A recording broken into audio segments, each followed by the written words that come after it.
I came home from work to see my husband dangling our baby over the balcony, screaming, "Do as I say or I'm dropping him." I stared at our 8-month-old Rowan being held over the railing by his ankle. He was screaming and crying, turning blue as the blood was rushing to his brain. I dropped my purse and screamed, "Silas, what are you doing?"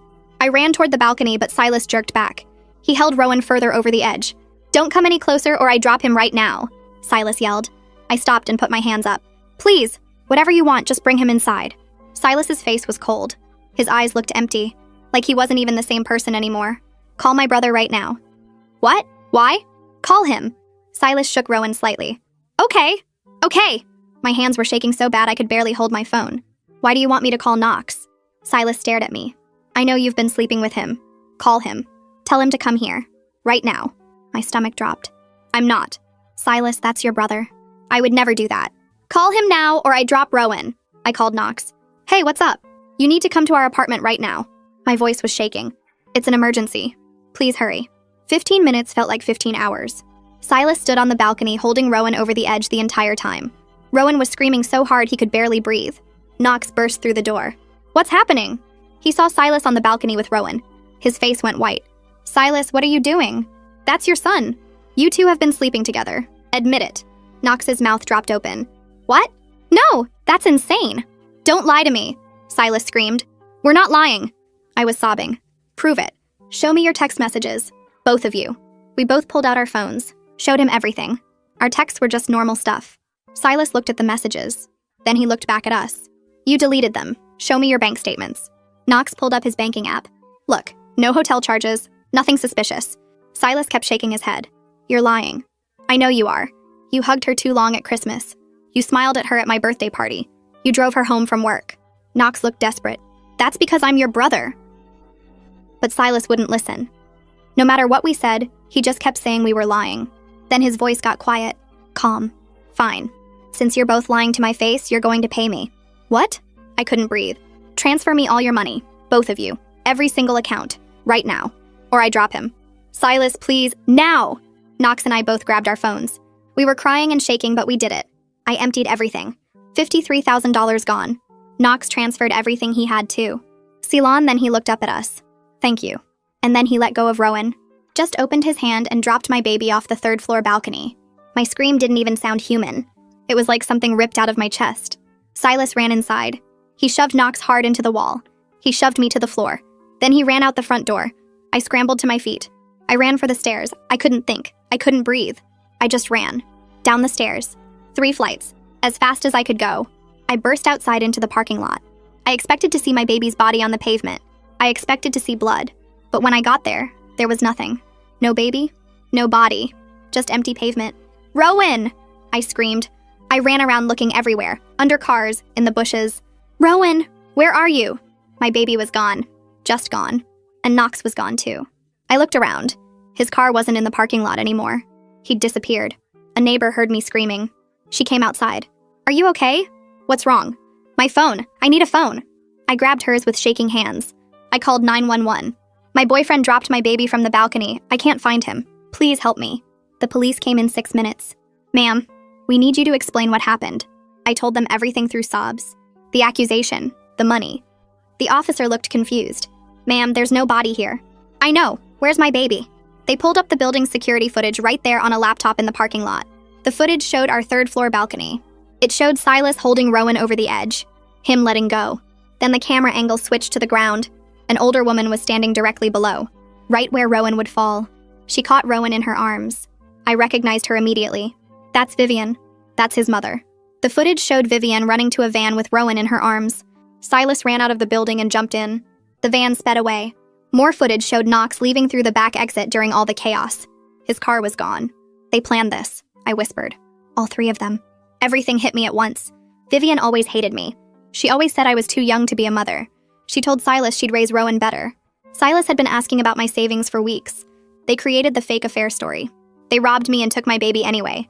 I collapsed right there in the parking lot. The officer handed me his phone. "Is there someone we can call?" I thought of Marlo, my best friend. I dialed her number. They took Rowan. Silas and Vivian took him. "I'm coming right now. Cade will help." Cade, her husband.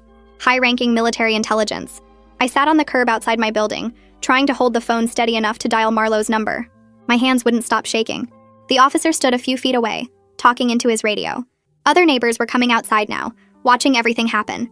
I kept staring at the empty parking lot where Rowan should have been, where his body should have been, but there was nothing. Just pavement and a few scattered leaves. Marlo's car pulled up 28 minutes later. She jumped out before it fully stopped. Cade was right behind her in his truck, carrying a laptop bag. He walked straight to the officers with his military posture, all business and focus. Marlo dropped down next to me on the curb and wrapped her arms around me. I started sobbing again, the kind that made my whole body shake. She didn't say anything, just held me. Cade was already asking the officers questions in that calm, controlled voice he used for serious situations. I heard him asking about the security footage, what agencies had been contacted, whether they'd issued an Amber Alert yet. The officers seemed surprised by how much he knew to ask about. One of them pulled up the laptop with the footage again. Cade leaned in close, watching it multiple times. He pointed at the screen. His voice got harder. He was showing them something about Vivian's position. How perfect it was. How she was standing in exactly the right spot. The officers looked at the footage again, leaning closer. Cade pointed out that Vivian was wearing gloves even though it was August. She had a bag already prepared and ready. This wasn't panic or impulse. This was completely planned. One officer pulled out his phone and started making calls. I heard him say something about FBI involvement, about organized kidnapping, about possible interstate flight. Cade came over and crouched down in front of me. His face was serious but kind. He told me they were going to find Rowan. He promised they had resources and contacts that would help. Marlo helped me stand up. My legs felt weak. She kept her arm around my waist, holding me steady. She told me I was coming to their house, that I couldn't go back to my apartment right now. I didn't argue. I couldn't go back there. Couldn't walk past that balcony. Couldn't see the spot where Silas had held my baby over the edge. Marlo drove while I sat in the passenger seat, staring out the window but not really seeing anything. Every time I closed my eyes, I saw Rowan falling, saw Silas's hand opening, saw my baby dropping through the air. At their house, Marlo took me straight to the couch. She sat next to me and just let me cry. She didn't try to tell me it would be okay. Didn't try to make me feel better. Just sat there with me while I fell apart. Cade was in the other room making phone calls. I could hear his voice low and intense. He was calling people. Military contacts, he'd said. People who knew how to find missing persons. People who had access to systems and databases the regular police didn't use. About 2 hours later, there was a knock on the door. A woman walked in wearing a dark suit and carrying a leather folder. She had short hair and sharp eyes that took in everything immediately. She introduced herself as Agent Nova Bishop from the FBI. She specialized in parental kidnapping cases. She sat down across from me and explained that the first 48 hours were the most important. They were already tracking Silas's phone. They had the van's license plate and were checking traffic cameras. She asked me questions about Vivian, about their relationship, about anything Vivian had said about Rowan or about me. I told her everything. How Vivian always said I was too young to be a mother. How she told Silas she could raise Rowan better. How she made comments about taking him herself. How Silas had been asking about my savings for weeks. Nova wrote everything down in her notebook. Her face stayed calm and professional, but I saw her jaw tighten when I described how Silas had held Rowan over the balcony, how he'd extorted the money from both me and Knox before dropping him anyway. She asked about Knox, whether he had any reason to help Silas. I opened my mouth to say no, but then I stopped. I realized I didn't actually know. I'd always assumed Knox was on my side. He seemed horrified by what was happening, but his car was gone. He'd disappeared right after. What if I was wrong about everything? What if he'd been part of it from the start? Nova pulled out her tablet and showed me traffic camera footage. Knox's car had been caught leaving the area right after Silas ran. The footage showed him heading toward the highway going north. Nova said his phone had been turned off. His credit cards hadn't been used since yesterday morning. She asked again if Knox had any connection to Silas's plan. Any reason to help him. I told her I didn't know anymore. I thought I knew these people. Thought I understood them. But I'd been completely wrong about Silas. Maybe I was wrong about Knox too. Another knock on the door. A woman named Jade Horton came in. She was from Financial Crimes. She sat down with her laptop and asked to see my banking records. I pulled them up on my phone with shaking hands. Jade's face went dark when she saw the amounts. $53,000 transferred in less than 5 minutes. She asked how long I'd had to make the decision. I told her maybe 2 minutes, maybe less.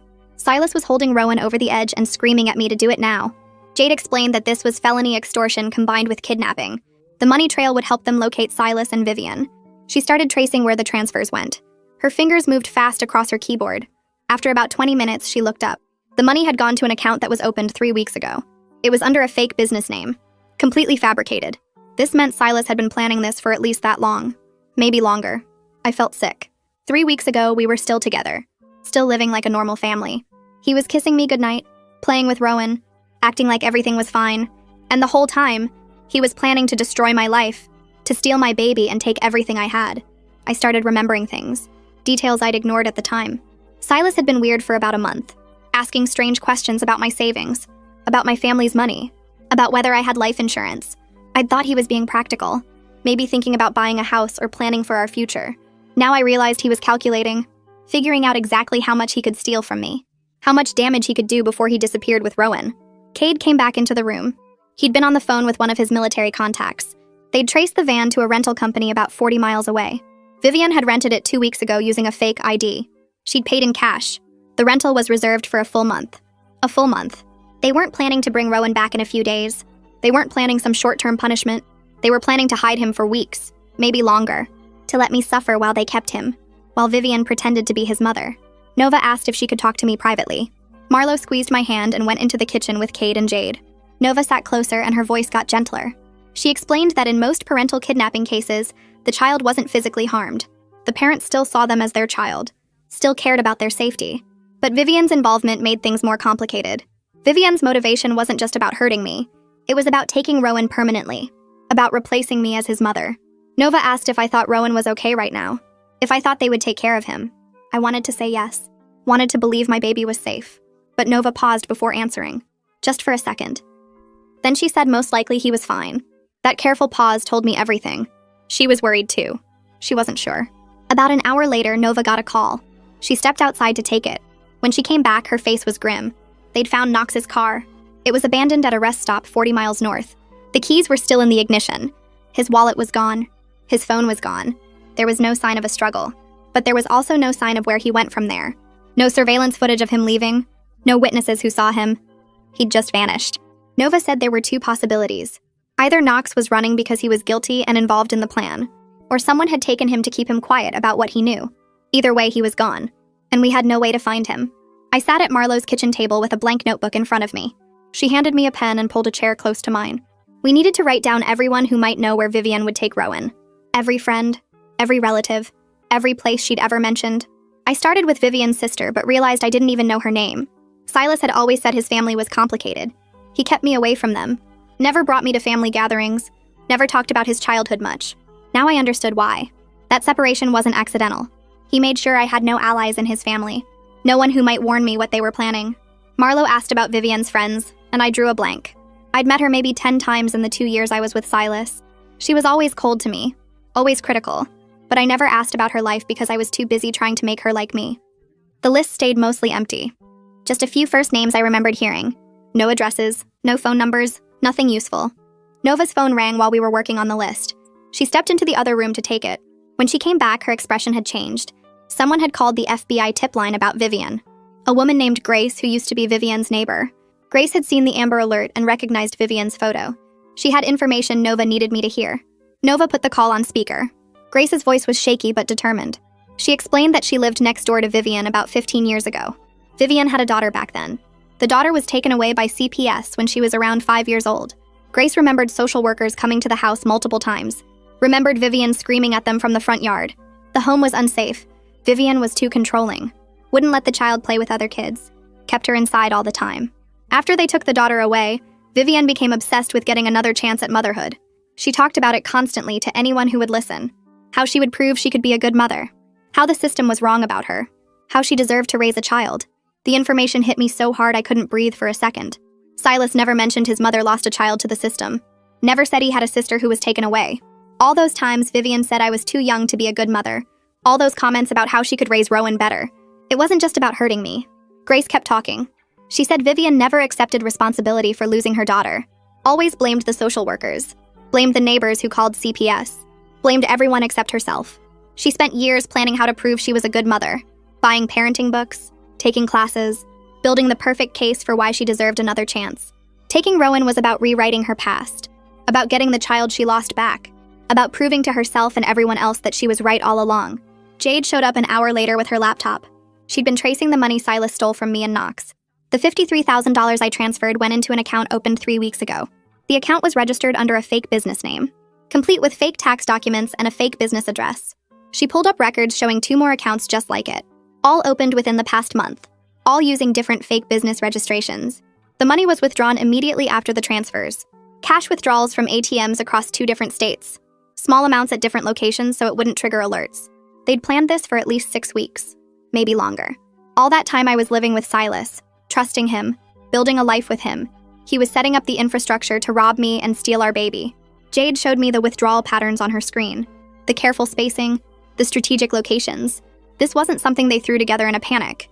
This was calculated. Professional, almost. She said recovering the money was nearly impossible now.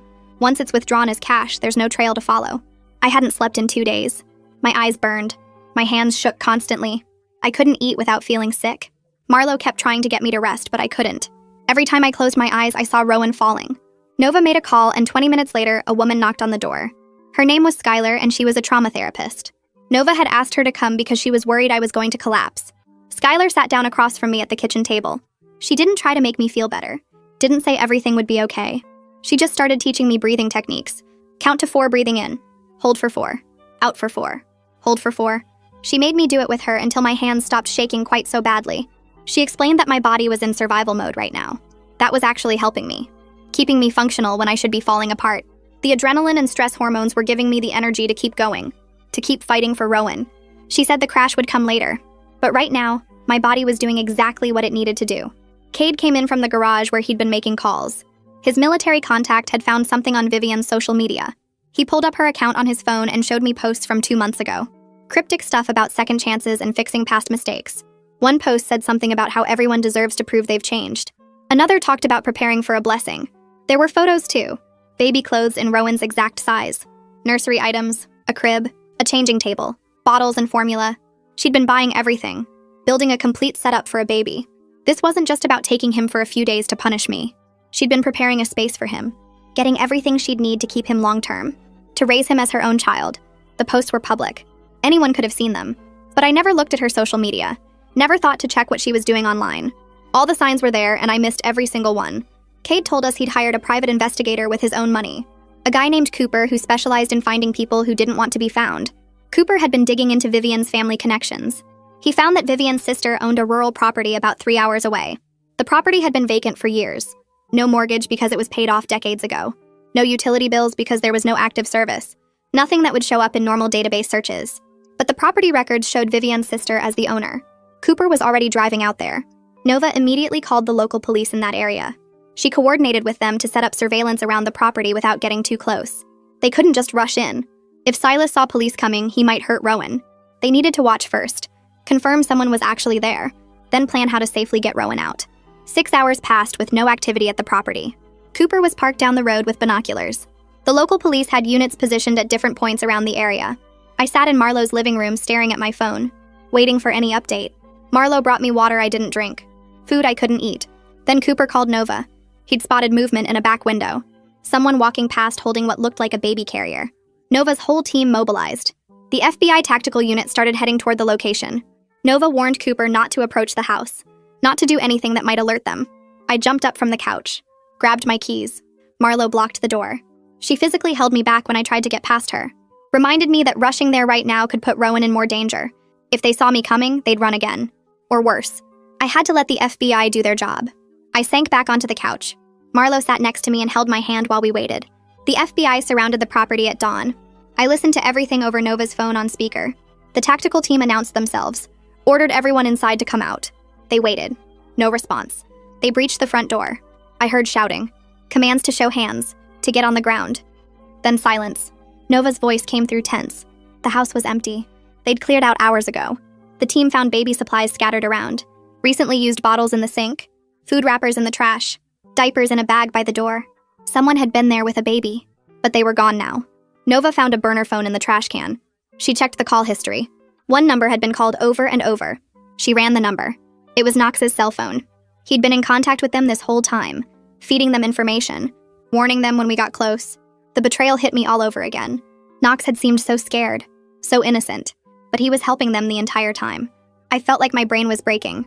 Every time we got close to finding Rowan, they disappeared, like they knew exactly where we were and what we were doing. Nova sat down next to me. Her voice was calm but firm. She reminded me that each location they abandoned gave us more information.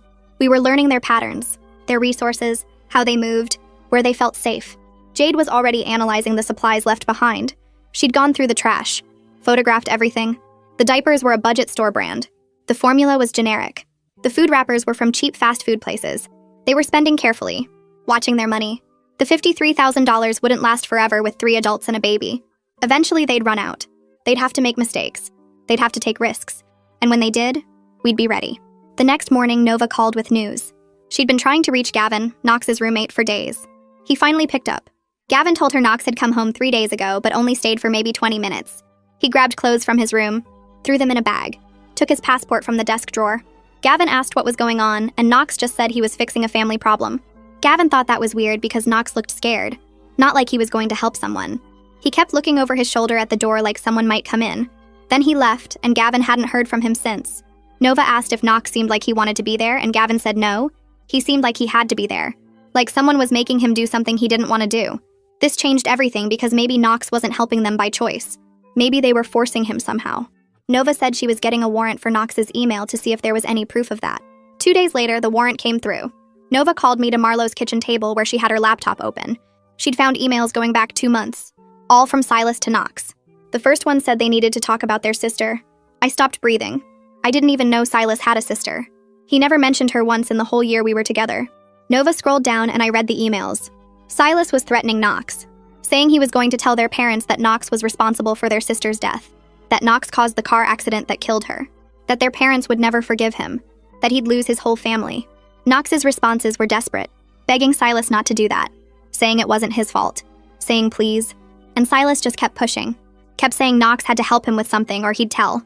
The emails showed the whole plan forming. Silas needed Knox to play along with a fake affair story, to disappear after so it looked like we ran away together. Knox kept saying no at first, but Silas wore him down, threatened him over and over until Knox finally agreed. I felt sick reading it. Knox wasn't guilty. He was a victim just like me. Silas had been blackmailing his own brother for months, using their dead sister to force Knox to help kidnap Rowan. Nova closed the laptop and looked at me. She said this meant Knox might help us if we could reach him safely, if we could offer him protection from Silas. She started typing an email to Knox right there, offering him immunity from prosecution if he cooperated, promising FBI protection, begging him to respond if he saw it. She sent it and we waited.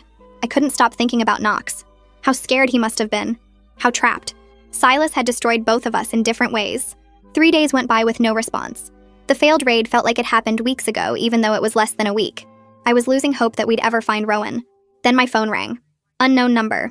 I almost didn't answer because I'd been getting random calls all week. But something made me pick up. Knox's voice came through, barely a whisper. He said he was at a motel with Silas and Vivian, but he could get away for about an hour. He was going to say he needed cigarettes. He gave me the address. Then he begged me not to bring police because Silas said if Knox betrayed them, he'd hurt Rowan. I told Knox to hang on, put the phone on speaker so Nova could hear. She was already typing on her laptop, pulling up maps, sending messages to her team. She mouthed at me to keep him talking.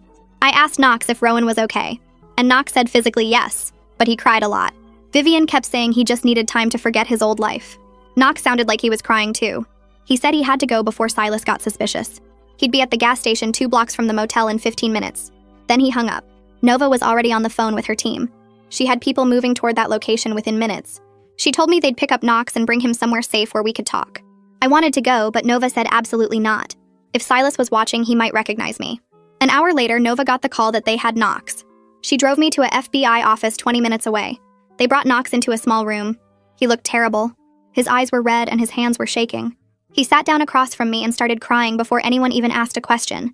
He kept saying he was sorry, over and over. I didn't know what to say to him. Nova started asking questions.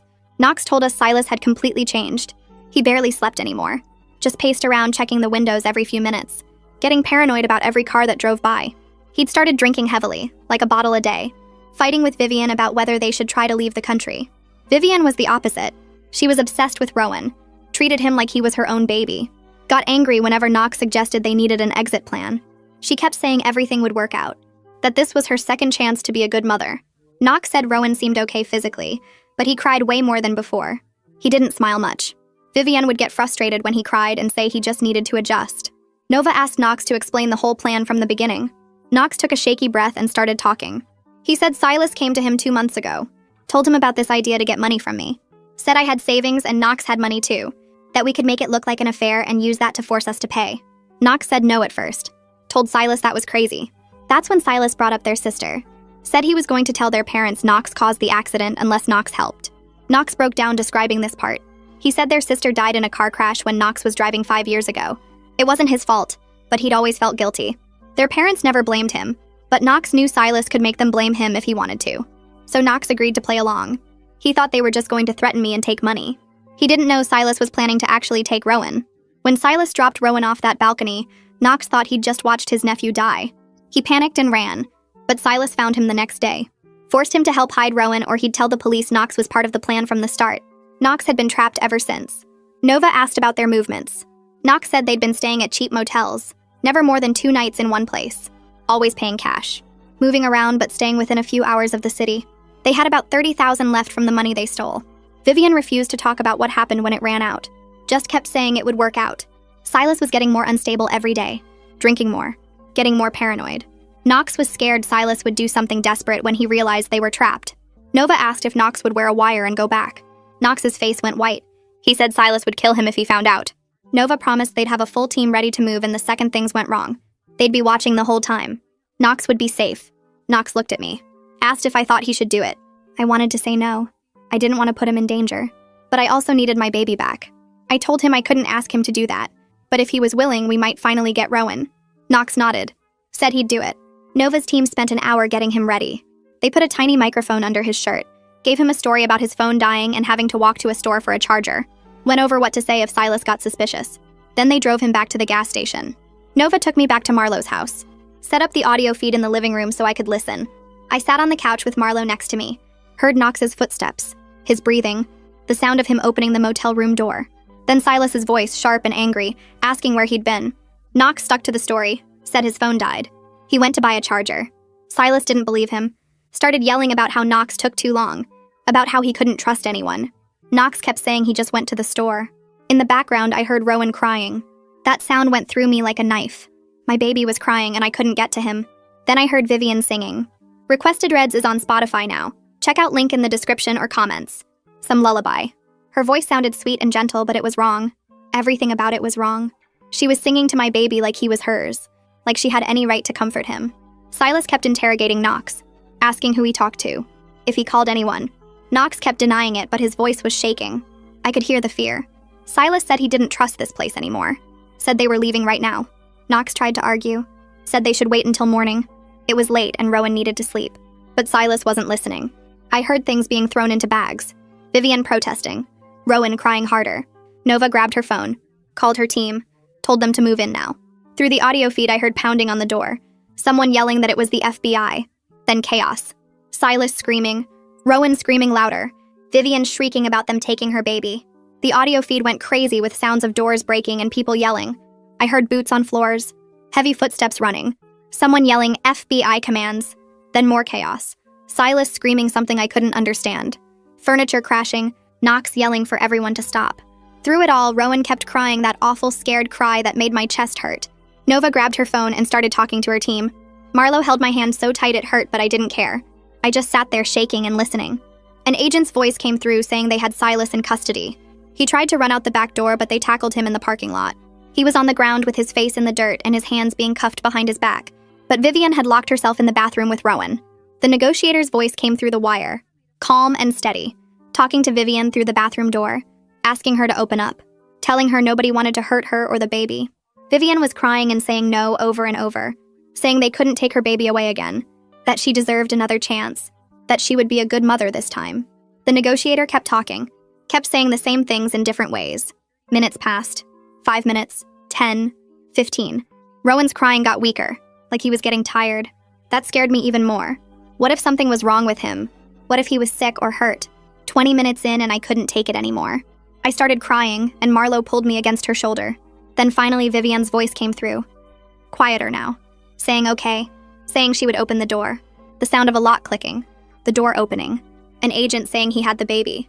Vivian sobbing about just wanting to be a good mother this time. About how she never got to raise her daughter, and this was supposed to fix everything. Nova told me they were bringing Rowan to the FBI office downtown, that I should meet them there. Cade drove because my hands were shaking too bad.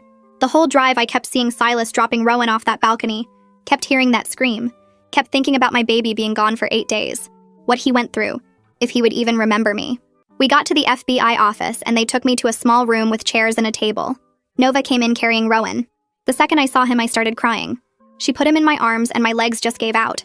I went down to the floor holding him. He was lighter than before, thinner. His face looked different. Scared. He cried when I held him, but it wasn't his normal cry. It was this frightened sound like he didn't trust anything anymore.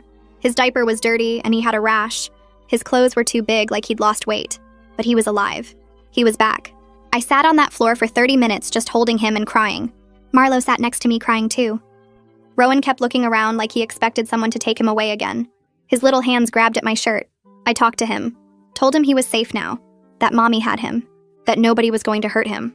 Nova brought a bottle and I fed him. He drank it so fast like he was starving. That made me cry harder thinking about them not feeding him enough. After a while, the paramedics came in. They wanted to check Rowan over. Make sure he was okay. I didn't want to let him go, but Nova said they needed to examine him. The paramedics were gentle. They checked his temperature and heart rate and breathing. They said he was dehydrated, underweight, but not seriously injured. They wanted to take him to the hospital for a full examination. I told them I was coming too, that I wasn't letting him out of my sight ever again. We rode in the ambulance. I held Rowan the whole time. The hospital did more tests, checked everything. The doctor came back and said Rowan had an ear infection that wasn't being treated, some bruising on his arms and legs from being held too rough. But overall, he was okay. The doctor told me babies are tough, that they bounce back. But I should watch for signs of trauma as he grows. Things like being scared of strangers or having trouble sleeping. They gave me medicine for the ear infection and cream for the diaper rash. Nova met us at the hospital and told me Silas and Vivian were officially arrested. They were being charged with kidnapping, extortion, child endangerment, conspiracy. She said the charges were solid, that they were looking at decades in prison. Knox was offered immunity in exchange for his testimony. He took it right away, started telling them everything. Nova said Knox wanted to apologize to me, that he felt terrible about what happened. I didn't know what to say to that. Part of me understood he was threatened, that Silas had been blackmailing him, but he still helped take my baby. He still participated. I told Nova I wasn't ready to talk to Knox yet, maybe not ever. She said that was okay, that I didn't owe him anything. The prosecutor was building the case now, getting all the evidence together. The security footage, the wire recordings, Knox's testimony, financial records, everything. Nova said it was one of the strongest cases she'd ever seen, that there was no way Silas and Vivian were getting out of this. Jade came to see me the next day at Marlo's house. She sat down with papers and a tablet and went through everything about the money. She said recovering it would be almost impossible. It was withdrawn as cash from different ATMs across 2 states, spent on motels and food and gas. There was nothing left to seize. I could sue Silas and Vivian in civil court, but they had no assets. No house, no savings, nothing. The $53,000 I'd saved for years was just gone. I'd have to start over from nothing. Jade looked sad when she told me this, said she was sorry, that she wished there was more she could do. I just nodded. The money didn't matter as much as getting Rowan back, but it still hurt. That was years of saving, working extra shifts, skipping things I wanted, all gone because Silas planned this whole thing to rob me and take my baby. Marlo and Cade told me I was staying with them, that I wasn't going back to that apartment. I couldn't anyway. Every time I thought about that place, I saw Silas holding Rowan over the balcony, heard him screaming. I couldn't afford a new place on my own now that my savings were gone. Cade pulled me aside and told me not to worry about money right now, that they would help, that I could stay as long as I needed. I started crying again, told him I couldn't just take their charity forever, that I needed to find work, rebuild my savings, create a stable home for Rowan. Cade said we'd figure it out, that right now I just needed to focus on Rowan and healing. The practical stuff could wait. Skylar started coming to see me twice a week. She said I was showing signs of trauma, having nightmares, panic attacks. Every time Rowan cried, I was back on that balcony, seeing Silas hold him over the edge, hearing him threaten to drop him. Every time someone knocked on the door, I thought it was Vivian coming back. My heart would start racing. My hands would shake. Skylar taught me breathing exercises, ways to ground myself when the panic started. She said this was normal trauma response, that it would get better with time. But right now, I felt like I was barely holding myself together. I'd wake up in the middle of the night and have to check on Rowan, make sure he was still there, still breathing, still safe. Marlo would find me sitting next to his crib at 3 a.m. just watching him sleep. The prosecutor called a few weeks later, said they were offering Silas a plea deal, 20 years instead of life if he pleaded guilty, and told them where the money went. I asked what Silas said. The prosecutor told me he refused, that Silas insisted he did nothing wrong, that I deserved what happened for disrespecting his family, that I was a terrible mother and he was protecting Rowan. The prosecutor said Silas showed no remorse at all, just kept blaming me, saying I forced him to do this. I hung up and sat there feeling sick. The man I loved never existed. It was all a mask. All fake. The real Silas was someone who could drop his own child off a balcony, who could plan for weeks to rob me and steal my baby, who could look at me with those empty eyes and feel nothing. Vivian's lawyer tried a different approach, argued she was mentally ill, that she wasn't responsible for her actions. The prosecutor brought in Grace and other people who knew Vivian. They testified about her years of planning, her obsession with getting another child after losing custody of her daughter, the social media posts about second chances, the baby supplies she'd been buying for months. The judge listened to all of it, then denied the mental illness defense, said Vivian knew exactly what she was doing, that she made calculated choices, planned everything out, that mental illness doesn't excuse kidnapping a baby. The preliminary hearing happened 6 weeks after Rowan came home. Knox had to testify, describe everything Silas did, how he planned it all, the threats, the blackmail. I sat in the courtroom holding Rowan and watched Knox on the stand. He was shaking, crying, talking about how Silas approached him 2 months before, showed him the fake affair evidence, threatened to tell their parents Knox caused their sister's death. Knox broke down when he described hearing Rowan scream when Silas dropped him, said he thought the baby would die, that he'd have that on his conscience forever. The judge looked angry, really angry. Silas's lawyer looked like he knew the case was over, that there was no way to defend this. The judge set the trial date for 4 months from now, said the charges would stand, that Silas and Vivian would remain in custody until trial. I needed to start working again. Marlo set me up with a remote data entry job through a contact of hers. The pay was bad, really bad. I used to make decent money before all this. Now I was entering numbers into spreadsheets for $9 an hour, but it was something I could do from Marlo's guest room while Rowan napped. I worked 4 hours a day. Marlo watched Rowan during those hours and refused to let me pay her. She said that's what family does. I appreciated it, but I also felt terrible. I couldn't even afford childcare for my own kid. I couldn't provide for him. Everything I'd saved was gone, and I was starting over from zero. Rowan started acting different about 2 weeks after we got him back. He'd scream whenever a man came near him. The mail carrier, Cade, even the pediatrician at his checkup. He'd cling to me so hard his little fingers left marks on my arms. He wouldn't let me put him down. At night, he'd wake up crying every few hours. Sometimes he'd just lie there staring at nothing with this blank look on his face. The pediatrician said we needed to see a child trauma specialist right away. She said the earlier we started treatment, the better chance Rowan had of recovering without lasting damage. The specialist charged $200 per session. We needed to go twice a week. I didn't have $400 a week. I didn't have $400 total. Cade found out about the cost somehow. He told me he was paying for it and I could pay him back someday when I got back on my feet. He said it like it was no big deal, like it wasn't $800 a month. I cried in Marlo's kitchen after he left for work. 2 months went by. Rowan's therapy was helping. He was still clingy, but the screaming had stopped. Then the prosecutor called. She said Silas wanted to make a statement to me through his lawyer. Nova told me not to read it. She said it would just upset me and wouldn't help anything. But I wanted to know what he had to say. I thought maybe there'd be an apology, maybe some explanation that made sense. The prosecutor emailed me the letter. I read it sitting on Marlo's couch while Rowan played with blocks on the floor. The letter was 3 pages long. Silas wrote that I was too young to be a good mother, that I didn't respect his family, that I would have ruined Rowan's life if he hadn't intervened. He said I forced him to do what he did, that it was my fault for not listening to Vivian's advice about parenting. There was no apology anywhere in those 3 pages. No acknowledgement that he'd held our baby over a balcony, that he'd robbed me, that he'd planned the whole thing for weeks. I walked to the kitchen trash can and threw my phone in it. Marlo fished it out later. I called the prosecutor back and told her I had nothing to say to Silas. A week after that, a lawyer contacted me. He said he represented Vivian's family. They wanted to meet with me. They wanted to apologize and offer to help with expenses. I was suspicious. Nova said it might be legitimate, that sometimes families of criminals try to make amends. I agreed to meet them at a coffee shop with Nova present. 3 people showed up. Vivian's brother, his wife, and their adult daughter. The brother started crying the second he sat down. He said he was so sorry, that he should have seen the warning signs. He told me Vivian lost custody of her daughter 15 years ago. That CPS took the girl because Vivian was too controlling and the home was unsafe. He said Vivian had been obsessed with getting another chance at motherhood ever since, that she talked about it constantly, that he should have known she'd do something like this. His wife said they had no idea Vivian was planning to take Rowan, that they would have stopped her if they'd known. They offered to pay for Rowan's therapy and my legal fees. All of it. However much it cost. Part of me wanted to refuse. I didn't want anything connected to Vivian, but I needed the help. I needed it badly. So I said yes. The brother set up a bank transfer that day. Knox called me 3 weeks later. He said he was moving across the country, starting over somewhere new. He wanted to meet with me one last time before he left. We met at a park. He looked terrible, like he hadn't slept in weeks. He apologized again for everything, for helping Silas, for not warning me, for running away.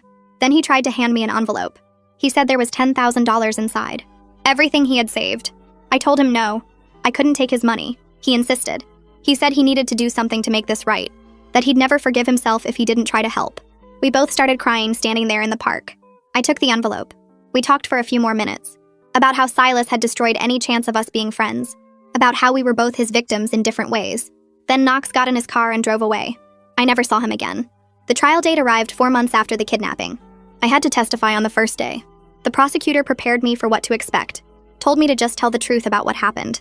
I sat in the witness box and described everything. Watching Silas hold Rowan over the balcony, the fake affair accusation, being forced to transfer all my money, seeing him drop Rowan, running down the stairs expecting to find my baby dead. The jury sat there staring at me. Some of them were crying by the time I finished. Silas stared at me the whole time with those cold, empty eyes. I stared right back. I didn't look away once. I wanted him to see that he hadn't broken me, that I was still here fighting. Vivian testified the next day. She actually said she was rescuing Rowan from me, that I was a bad mother and she was giving him a better life, that she did the right thing. The jury looked horrified. Even her own lawyer looked uncomfortable. The jury went to deliberate. 3 hours later, they came back. The judge read the verdict. Guilty on all counts for both Silas and Vivian. Kidnapping, extortion, child endangerment, conspiracy, everything. The sentencing happened a week later. Silas got 35 years in prison. Vivian got 25 years. The judge said their actions were depraved and calculated. That the only reason they weren't getting life sentences was because Rowan survived without serious physical injuries. I sat in the courtroom listening to the sentences. I felt relief but not satisfaction. No amount of prison time could undo what they did. No sentence could give me back the person I was before this happened. But at least they'd be locked up. At least they couldn't hurt anyone else. After the trial ended, I started meeting with Skylar twice a week instead of once. We worked through everything that happened. The betrayal, the trauma, the grief for the life I thought I had with Silas. I was angry at myself for not seeing warning signs, for trusting him completely, for being so naive. Skylar kept telling me I was a victim of a sophisticated manipulator, that nothing about this was my fault, that Silas had fooled everyone, not just me. She said it over and over, week after week. Slowly, I started believing her, started understanding that I couldn't have known, that there was no way to predict someone would do something this evil. 6 months after the kidnapping, I moved into my own apartment with Rowan. It was tiny, just 1 bedroom. The neighborhood wasn't great, but the rent was something I could afford with my data entry job and the money Knox gave me. I bought furniture from thrift stores, set up Rowan's crib in the bedroom corner, installed 3 different locks on the front door, put in a security system that probably cost too much, but I needed to feel safe. I needed to feel in control of my space. Rowan was doing better by then. He still had hard days, still got anxious sometimes, but he was laughing again, playing with toys, starting to trust people besides me. The trauma specialist said he was making good progress. Marlo came over one day with a stack of papers, applications for victim compensation funds, assistance programs, things I didn't even know existed. She helped me fill everything out, explained what each program covered. Within a month, I was approved for several of them. The money wasn't much, but it helped. Combined with working full-time now and the assistance programs, I was slowly rebuilding my savings. It would take years to get back to where I was, but at least I was moving forward instead of just surviving. Jade called around the same time. She said the financial investigation was officially closed. The money was unrecoverable. Silas and Vivian had spent it all. There was nothing left to seize. But she said my cooperation helped them identify patterns, that they'd used what they learned to prevent other similar scams. At least something good came from it. 2 months after the trial, I sat in Skylar's office for Rowan's therapy update. His trauma therapist came out and sat down across from me. She pulled out her notes and started going through his progress. The nightmares were happening less often now, maybe once every 2 weeks instead of every night. He was hitting all his developmental milestones despite everything that happened. His attachment to me was strong and healthy. She said he was doing really well considering what he went through. Then she said something that made me start crying right there in her office. She told me that children are incredibly tough when they have a stable, loving caregiver, that I was providing exactly what Rowan needed to heal. I'd been so scared I'd failed him by not protecting him in the first place, by not seeing what Silas was planning, by letting him get taken at all. But hearing that I was doing okay as his mom made something loosen in my chest. I walked out of that appointment feeling lighter than I had in months. A week later, Marlo told me about a support group for parents whose kids were kidnapped by family members. I didn't want to go at first. I didn't want to sit in a room and talk about what happened. But she convinced me to try it once. The group met in a community center basement every Tuesday night. There were 8 other parents there when I walked in. Everyone looked tired. Everyone looked like they understood. We went around the circle sharing our stories.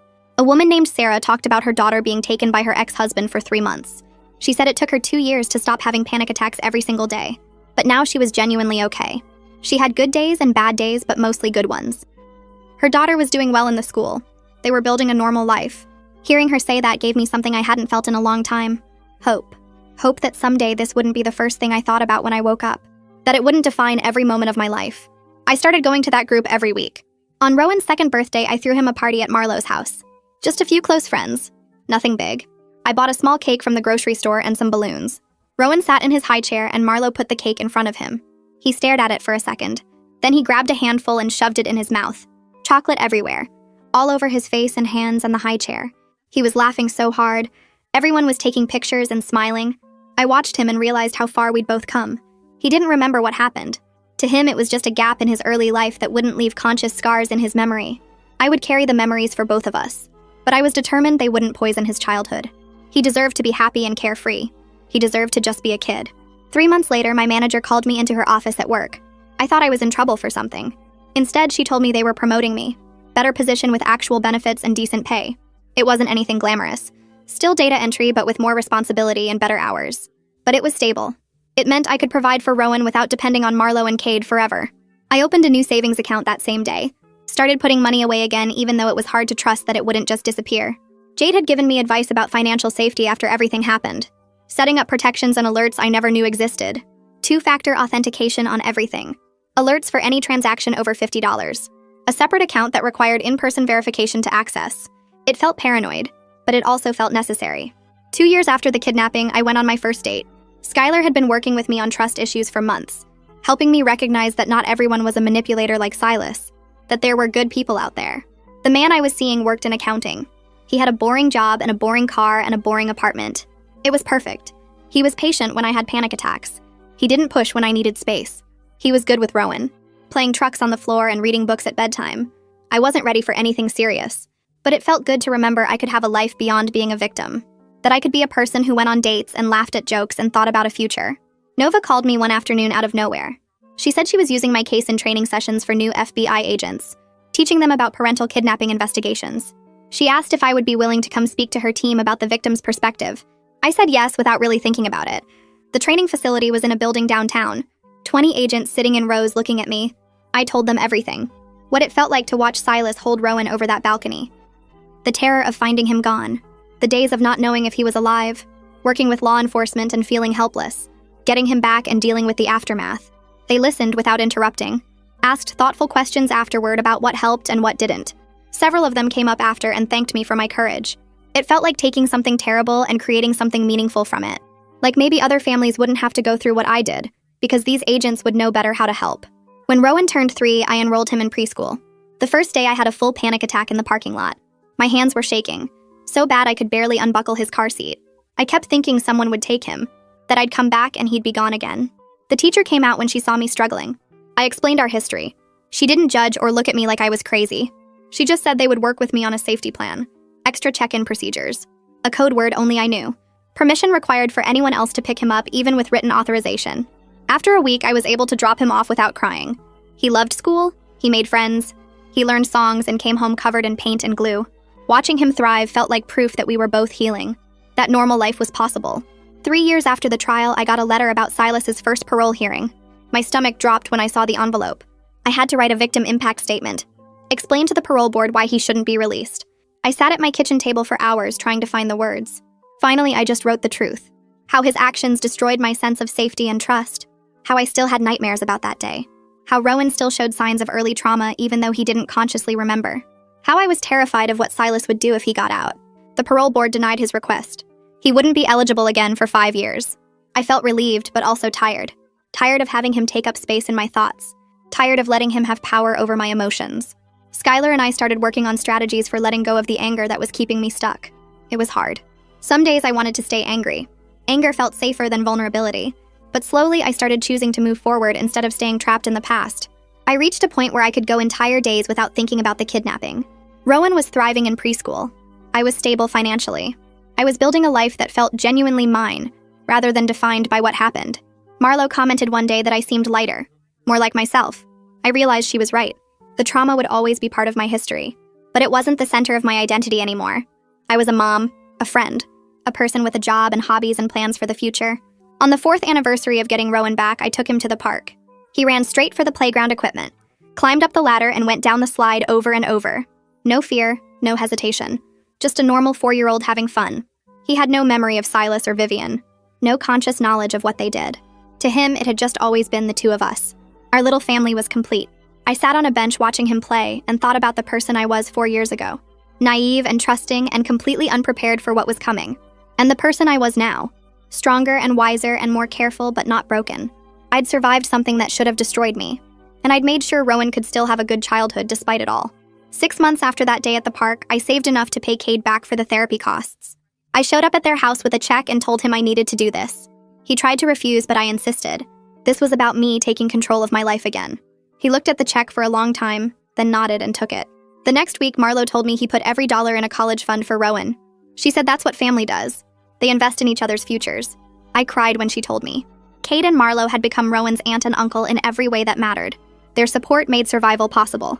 Around the same time, Vivian's brother James sent another check for Rowan's therapy and education. He'd been doing this for over a year now. At first, I felt guilty taking money from her family. But James explained on the phone that his family lost someone to her delusions too. Helping us was part of how they processed their own grief and guilt. We started exchanging updates a few times a year. He sent birthday cards to Rowan signed Uncle James. It was a connection to family that wasn't poisoned by what happened. Rowan would never know Vivian, but he could know James. That felt right. Then Knox reached out through email after 3 years of no contact. He asked if he could send birthday presents to Rowan. I stared at that email for 2 days before responding. Skylar and I talked through it in therapy. I decided to allow it with clear terms. He could send gifts, but would never have direct contact with Rowan until Rowan was old enough to understand the full story and decide for himself. Knox wrote back within an hour accepting the terms. He seemed grateful I was even willing to consider it. His first gift arrived 2 weeks later. A wooden train set with Rowan's name carved into one of the cars. The gifts were always thoughtful and right for Rowan's age. Knox had built a new life in another state and seemed to be genuinely doing better. I started volunteering with an organization that helps parents navigate the legal system after parental kidnapping. Using my experience to guide others through the process felt redemptive, like I was taking the worst thing that ever happened to me and using it to help people. The parents I worked with were so grateful for advice from someone who understood. They asked questions the lawyers couldn't answer because the lawyers hadn't lived it. I showed them how to prepare victim impact statements, how to work with FBI agents, how to stay functional when you feel like you're falling apart. Their progress gave me continued hope.